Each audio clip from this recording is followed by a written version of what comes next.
Ayun yung anak nyo. Hindi niya ginawa dito, tanga. Hindi mo tinapos. Napag-usapan niyo ba yun? Kung paano kayo mag-standard sa pagbibigay sa'yo? Hindi.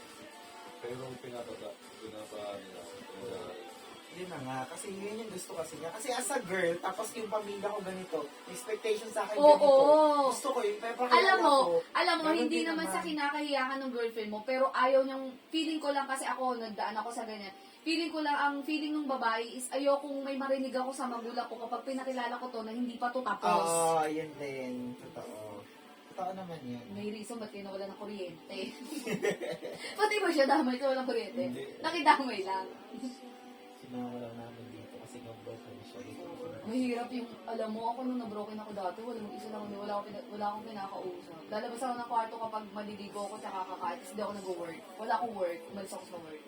6 months yun, nadinibdib ko, pero 1 month lang kami ng lalaki, yun yung nagmumotor.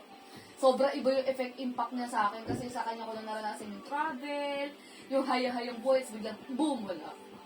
Ano, tsaka medyo